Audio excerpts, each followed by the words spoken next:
Hello everyone, this is Evan here from the Trade Risk on Wednesday, December 7th with a midweek market recap video. We are first going to cover the current market environment, all major markets, sector analysis, and then jump into some individual names to finish off the video. I do apologize if there's a bit of an echo on this one. Just moved into a new place, still kind of in the process of moving furniture and getting the room filled out. So I think we got some sound kind of bouncing around everywhere. So just bear with me on this one. Let's get into the markets here. A very good day if you're a bull here. S&P 500 SPY ETF finished up 1.29% on the day, surging to new all-time highs. If we go to the weekly chart real quick, you can see once again at all-time highs. We had a pause. We had a 1 week last week of digestion, kind of a pause in this nice run-up throughout November, and then we're kind of off to the races again to start off this week. So if we go back to the daily chart, we closed right at prior highs yesterday. So basically right at this 221.70, and we saw strong follow through today after a flat open. Now, I certainly did not expect to see this sort of magnitude move today, but I am not surprised at the all-time highs, at the continued move higher. I think price action and market internals, the two major sort of components that I use to sort of view markets and kind of understand what's going on, have been signaling that there is strength here and there is demand and the path of least resistance is higher. Are we overbought a bit based on today's move or after today's move? Yeah, perhaps in the short term we are a bit now overbought, but I think that's missing the point if you're constantly worrying about these overbought markets that are at all-time highs with, again, supporting internals and just supportive factors all around. This is what markets do at all-time highs. They'll continue to grind higher, ride along overbought conditions, work themselves off mostly through time here, and then kind of push back to new all-time highs when no one expects it. So until that changes, until you see some drastic sharp reversal, high volume day, outside day, something that at least gives you a clue that something is shifting in the short term, and then you can kind of monitor it from there. I think it just pays to be on the long side. Dips are opportunities. That's hopefully the message that you've been hearing from me over the past several weeks at least. I know members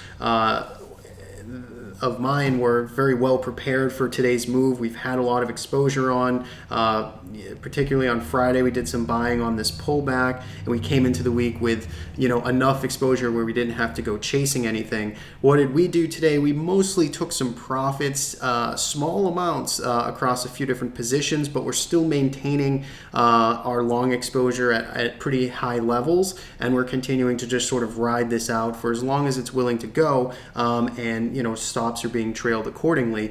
That's the way I'm looking at it. I mean, markets at all-time highs, in my mind, don't need a whole lot of analysis because there's one clear direction that they're heading, and in this case it's it's to the upside. If we were to move to the IWM, you can see very similar situation here. We had this historic streak here of 15 days of straight up advancing day after day consecutively, and that type of statistic in my mind is a sign of strength. You want to be looking to buy dips. That's what we did last week. We put a position on in the IWM. We continue to have that position on from last week, and we'll continue to just sort of let this trend sort of develop and continue to trail our stop appropriately. But IWM all-time highs here, continues to lead, and the NASDAQ, again, we know that this is sort of the laggard. There needs to be one, I suppose, and this is it.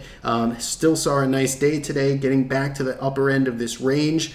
Maybe this retest is the test that finally gets us through. And again, this is the NASDAQ 100. As I always say, the composite did break out to all-time highs, and you can see we're almost there. Didn't quite make new all-time highs today, but still very constructive behaviors. Even though we're not in a rip-roaring uptrend, we're still kind of consolidating with that upward bias. So you can kind of visualize the rotation here down the road if things continue to sort of support this market. So all around, still constructive here. Short-term overbought, yes, perhaps. Maybe we need a couple of days of digesting, but stick with the overall theme of a structural uptrend, markets at all-time highs, seasonally bullish periods. There's plenty of supporting evidence to say that I'd rather be a buyer than trying to fight this. If we get into some other markets, TLT, you can see continues to kind of just mess around at these levels down here. It's not landsliding lower anymore. It's kind of slowing its pace, and it's just kind of grinding out here, trying to find a bottom, trying to just sort of solidify. It's going to need more time. Not interesting to me, just more actionable things out there. Gold, very similar situation. Not actionable. It's not landsliding lower anymore, but it's still trying to catch its footing. It's not V-shaping higher. It's just kind of basing around, and for that, I would just let it continue to do so. Silver, we did talk about sort of the slight relative performance there to gold, and you can see we did get that little bit of an upside breakout of this range. Still got to be careful with the way this chart looks overall. This is not really a healthy chart, but it's making its steps and strides to sort of repair that damage and eventually hopefully lift higher. But for me, silver still is a kind of wait and see. Needs to prove itself a little bit more to me. USO cooling off a little bit this week. It had this very sharp rally here over the course of last week. It's pulling back just a little bit. Healthy action, the 8 and 20 kind of catching up with price. I think this is all sort of classic behavior here, although it did, you can see it did kind of stall out at a pretty significant spot, not just an arbitrary spot here. This is where we found some resistance earlier in October and November of this year. So we'll see how it reacts, if it can get back and retest this 1150 level and eventually look for a breakout there in crude oil. Meanwhile, UNG, a little bit of an interesting day here, an incredible round trip move of almost 30% down and almost 30% back up in about 2 months. Pretty incredible. But today you're seeing this kind of outside reversal bearish day here, bearish engulfing candle, and this could be interesting to perhaps set us up for some lower prices over the short term.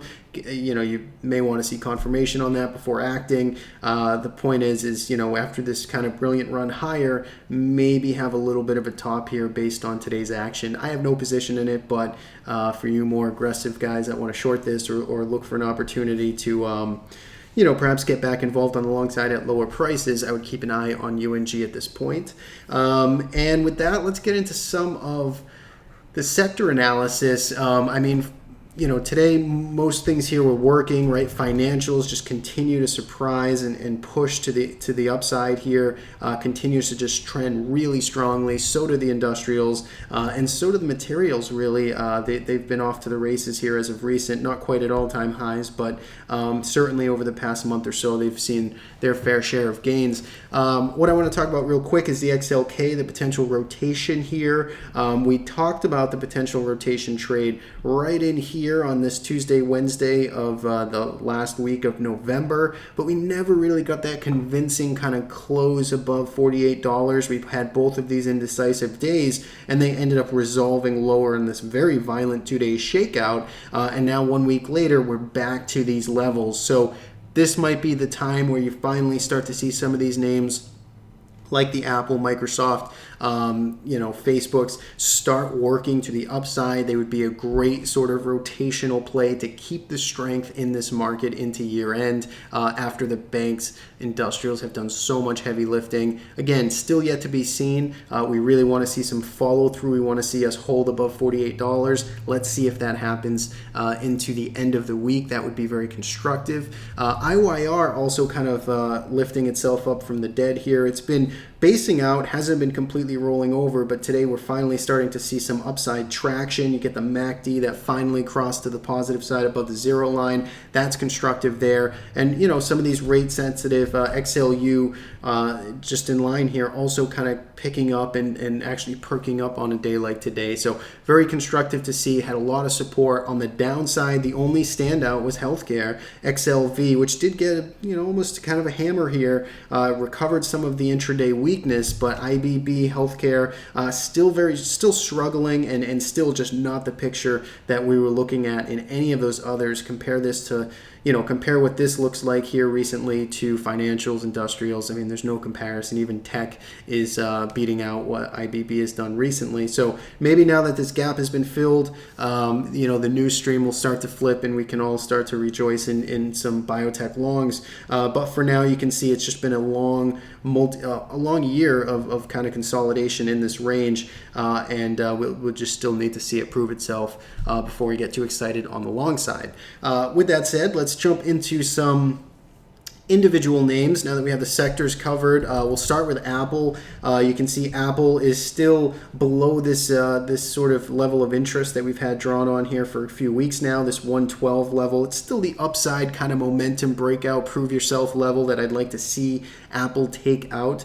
Clearly, it's trying to put in this higher low here. It's trying to do the constructive work to get back up there. Today might not be a terrible day to perhaps establish a position versus today's lows, and then you could add to it above here. All depends on your strategy and time frame, but Apple starting to firm up a little bit. That is constructive. Let's go to Microsoft next. This is my favorite. Been talking about this one as it closed at new all-time highs today.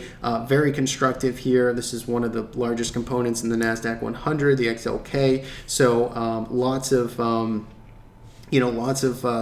exposure incorporated into some of those bigger ETFs here. But I like Microsoft. Be watching it on a weekly close this week. As you can see, it's been fumbling around here around this $61 level for the past couple of months. If we can get a strong close above there, I like it. Might be something I jump into. But for now, just keeping an eye on it. If we go to Netflix next, which had a nice kind of move higher yesterday, and even last week had that sign on Friday where it kind of really set itself apart from some of the other names out there. Up 3% last Friday, quietly consolidated it. Then it had a 4.5% day added to it today. So it's slowly, showing and proving itself out here that, maybe this gap doesn't want to get filled. This is the double bottom low that we kind of pierced below the earnings day, immediate earnings day action. And, Netflix could be off to the races. $128, that's the real long-term range. That's the prior highs here going back to 2015. So looks like it's en route to sort of tag that. And then from there, we'll have to see how that really shakes out. Twitter also pretty interesting name and mover today, up almost 7% on the day, really igniting off this $18 level. And this has really just been a chop fest in here, light volume, kind of just moving around, churning, not doing a whole lot. And finally, we got the can kicked in a direction. It's to the upside. 1950s where we stalled out. Those were the highs in mid-November, the 15th right here. And that's a pretty important level because this is where we failed and have found resistance going back all of this year, and we only briefly got above it based on that takeover chatter that happened late in September. So really hasn't been able to hold above this $19.50 $20 level. It's still really the bigger sort of prove yourself level to me, but you can see on the weekly chart MACD still barely holding positive. Could get some good developments off of this. Let's see if we can continue higher in it tomorrow. And what else can we cover? Amazon trying to put in this higher low here, constructive today. I actually like the look of Amazon here just in the short term. Might look like it wants to get back up here and retest and challenge the 790 level.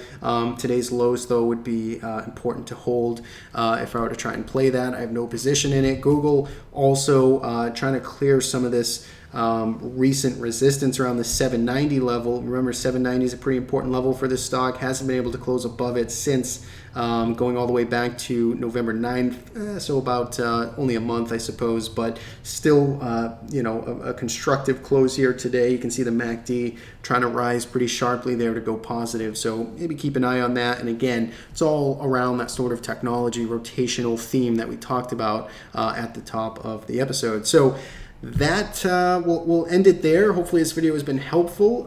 As always, if you guys like these videos, please do subscribe to the channel. Keeps you up to date with all of the latest that we're publishing. And as always, thank you for watching. I will talk to you soon.